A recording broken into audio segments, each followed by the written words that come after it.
अस्सलाम वालेकुम, welcome to debate eight 8। मैं हूं ईसा नकवी। 9 दिन बाकी हैं। 8 फरवरी 2024 पाकिस्तान में आम इंतखाबात होने जा रहे हैं और आम इंतखाबात से पहले मामूल का मंजरनामा नहीं है। ये वो इलेक्शन नहीं है जो माजी में होते रहे हैं। बड़े मुख्तलिफ इलेक्शंस हो रहे हैं और उसकी वजह यह है कि पाकिस्तान तहरीक इंसाफ बतौर सियासी जमात अपने बल्ले के निशान के साथ इन इंतखाबात में मौजूद नहीं है। वीकेंड के ऊपर कुछ बहुत ही अहम डेवलपमेंट्स हुई हैं। दो बड़ी सियासी जमातों मुस्लिम लीग नवाज़ और पाकिस्तान तहरीक इंसाफ दोनों ने अपने मंशूर का ऐलान किया। बड़े दिल फरेब और हसीन वादे किए गए जो हमेशा किए जाते हैं, जिन पर अक्सर व बेशतर फिर अमल दरामद भी नहीं होता। सियासी जमातें ये कहती हैं कि हम अमल दरामद इस वजह से नहीं कर पाए क्योंकि हमारे वज़ीर आज़म को वक्त से पहले घर भेज दिया गया था। लेकिन जो भी उज़्र पेश किया जाए, जब आप इन मंशूर के ऊपर नज़र दौड़ाते हैं तो आपको ये पता चलता है कि ये वो बुनियादी बातें हैं जो 76 साल के बाद अगर हमारे हुक्मरान प्रॉमिस कर रहे हैं तो उनको अपने गिरेबानों में भी झांकने की ज़रूरत है कि अगर आप बुनियादी ज़रूरियात की फराहमी से भी अभी आगे नहीं बढ़ सके तो फिर इस मुल्क का क्या होगा। मुस्लिम लीग नवाज़ के वैसे तो मंशूर में तकरीबन हर चीज़ मौजूद है, एक मुनासिब मंशूर है। इसी तरीके से पाकिस्तान तहरीक इंसाफ का, पीपल्स पार्टी का, बाकी जमातों के मंशूर तो मुनासिब है, लेकिन जब आप इनकी तकारीर देखते हैं, ख़ास तौर पर मुस्लिम लीग नवाज़, तो वो तकरीर रोड से नहीं उतरती हुई नज़र आती, ट्रेन से नहीं उतरती हुई नज़र आती। तकरीबन हर उस शहर में जहाँ पर मुस्लिम लीग नवाज़ ने जलसा किया, वहाँ पर मियाँ मोहम्मद नवाज शरीफ ने या तो ये वादा किया है कि यहाँ से कोई मोटरवे निकाली जाएगी या फिर ये वादा किया है कि यहाँ पर कोई हवाई अड्डा दिया जाएगा।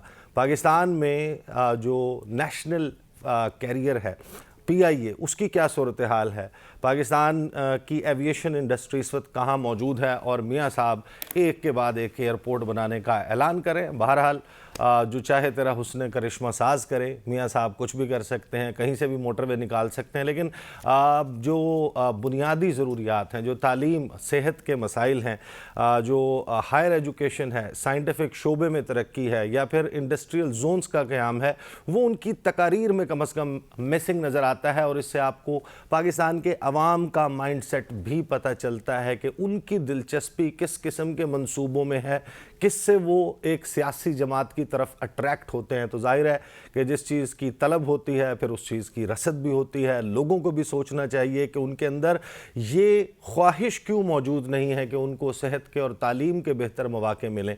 उनकी ये ख्वाहिश क्यों है कि वो ऑरेंज ट्रेन और ब्लू ट्रेन और मेट्रो बस और BRT चलती हुई, दौड़ती हुई देखें। हर वो मंसूबा जो सड़क से ऊपर नज़र आए उसमें दिलचस्पी क्यों है। नकासी आब क्यों इस मुल्क का मसला नहीं है, बेहतर तालीम क्यों इस मुल्क का मसला नहीं है, बुनियादी ज़रूरियात के ऊपर फोकस क्यों नहीं किया जाता, और ये मुतालबा करके झंझोड़ कर इन सियासी जमातों से क्यों नहीं कहा जाता कि ये हैं हमारी ज़रूरियात। बहरहाल वीकेंड जो है वो इस हवाले से भी बड़ा इंटरेस्टिंग था कि पाकिस्तान का एक बड़ा शहर रावलपिंडी, जिसकी सियासी तारीख़ और ख़ास तौर पर लियाकत बाग बहुत ही मशहूर है, यहाँ पर 2 बड़े जलसे करने की कोशिश की गई।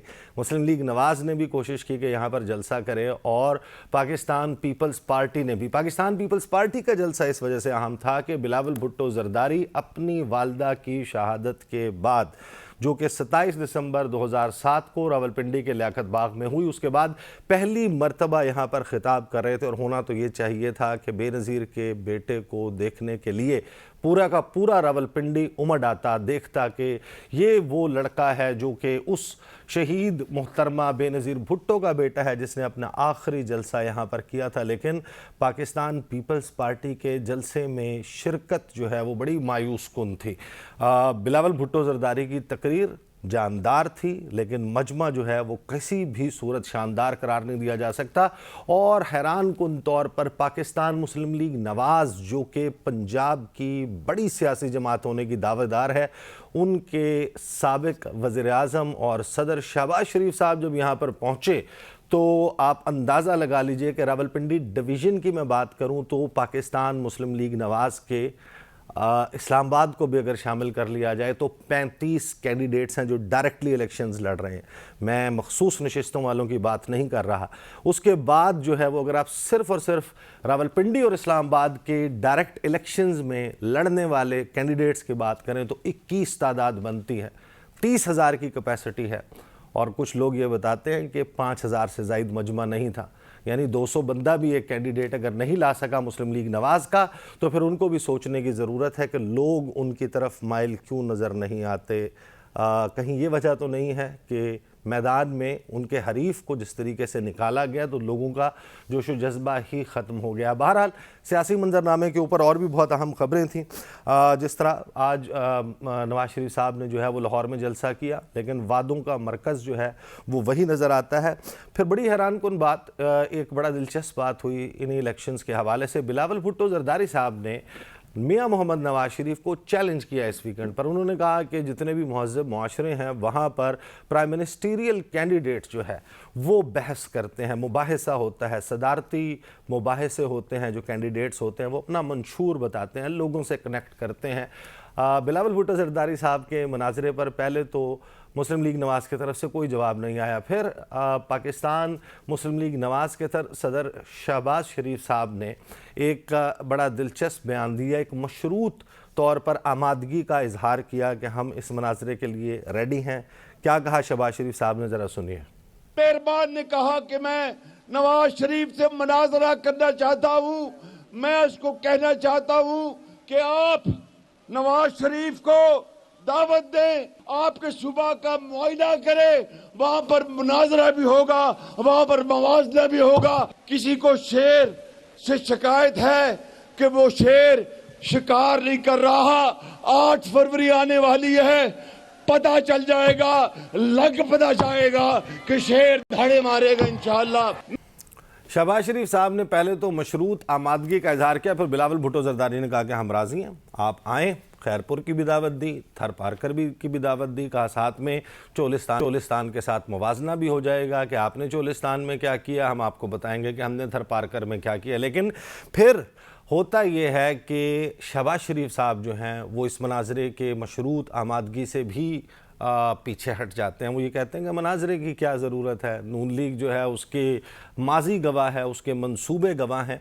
लेकिन आप लोगों ने धोखे में नहीं आना। मैं आपको एक गुफ्तगू सुनवाना चाहता हूँ जो पार्लियामेंट रुखसत होते हुए बिलावल भुट्टो जरदारी साहब ने on floor of the national assembly की। पाकिस्तान का वो ऐवान जिसको तमाम सियासतदान कम अज़ कम हमारे ख्याल में तो मुकद्दम जानते हैं, वहाँ पर बिलावल भुट्टो जरदारी साहब ने क्या कहा था, सुनिए।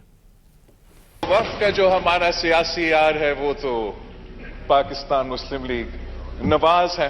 वजीर आजम शहबाज शरीफ साहब सिर्फ मुस्लिम लीग नून का वजीर आजम नहीं है। वजीर आजम शहबाज शरीफ साहब शायद ज्यादा पीपल्स पार्टी का वजीर आजम है, ना कि मुस्लिम लीग नून का वजीर आजम। ऑपोजिशन के दिनों में तो थोड़ा बहुत वजीर आजम शहबाज शरीफ साहब को जानता था, पर आई मैनेज टू मैंने क्लोज अप शहबाज शरीफ साहब को ये पिछले 14 महीनों को देखा है, और जिस तरीके से जिस नीयत के साथ वो काम करता है और जो इसका वर्क एथिक है, मैं उसके बारे में गवाह देने के लिए तैयार हूं कि मैंने इससे बेहतर जो वर्क एथिक है पहले नहीं देखा है, और इसी किस्म की वर्क एथिक की जरूरत है। अब आप खुद सोचें कि ये पाकिस्तान की सियासत हो रही है या कोई बच्चे तू चोर मैं सिपाही खेल रहे हैं। हैरानकुन बात है, यही बिलावल भुट्टो जरदारी जिनका जो है वो थकते नहीं थे, दिन नहीं गुजरता था शहबाज शरीफ साहब और नून लीग की हिमायत में गुफ्तगू करते हुए, आज वो क्या कह रहे हैं वो आपके सामने है। जलसों में लोगों को अट्रैक्ट करने के लिए मुख्तलिफ़ किस्म के वादे किए जा रहे हैं। Last but not the least, Pakistan Tehreek Insaf, उसके हवाले से 2 बड़ी अहम चीज़ें। एक कॉल दी गई थी बानी चेयरमैन तहरीक इंसाफ इमरान खान की तरफ से कि इतवार के दिन तमाम कैंडिडेट्स बाहर निकलें। मुख्तलिफ जगहों पर रैलीज हुई, हाथापाई हुई, तसादुम हुआ, आंसू गैस की शेलिंग हुई, पकड़ धकड़ हुई, जिसका मतलब यह है कि लोग तो निकले थे। डिस्प्यूटेड है कितने लोग निकले कितने नहीं। पाकिस्तान तहरीक इंसाफ अलबत्ता खुश नज़र आती है, उनके लोग सोशल मीडिया पर इसको सेलिब्रेट कर रहे हैं, जिसका मतलब यह है कि वो कम अज़ कम सेटिस्फाइड हैं। अगर वो सेटिस्फाइड हैं तो फिर कोई और क्या एतराज़ कर सकता है। इंटरनेशनल मीडिया इसको कवर कर रहा है और ये पकड़ धकड़ अब आज़ाद उम्मीदवारों की भी हो रही है।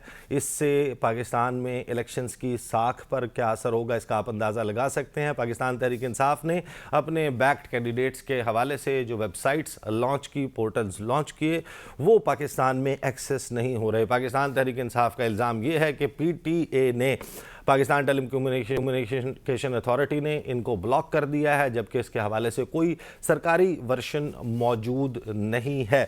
इसी तरह जो है वो इंटरनेशनल ऑब्जर्वर्स उनके पहुंचने का सिलसिला शुरू हो जाएगा। और आखिर में मैं आपको बताऊं कि इस वीकेंड के ऊपर एक गुफ्तगू बड़ी शद्दोमद से हुई कि शायद कुछ दावे किए गए कि साबिक वज़ीर-ए-आज़म इमरान खान साहब को साइफ़र केस में मौत की सज़ा सुनाई जा सकती है। अब जिन लोगों ने सुप्रीम कोर्ट की प्रोसीडिंग्स देखी हों, जिनको मालूम हो कि सुप्रीम कोर्ट ने किन बुनियादों पर साबिक वज़ीर-ए-आज़म और शाह महमूद कुरैशी साबिक वज़ीर ख़ारजा दोनों की ज़मानत देने का हुक्म दिया था, कि उसके बाद भी ये गुंजाइश मौजूद है कि मौत की सज़ा जो है वो इस मुकदमे में या उम्र कैद सुना दी जाए।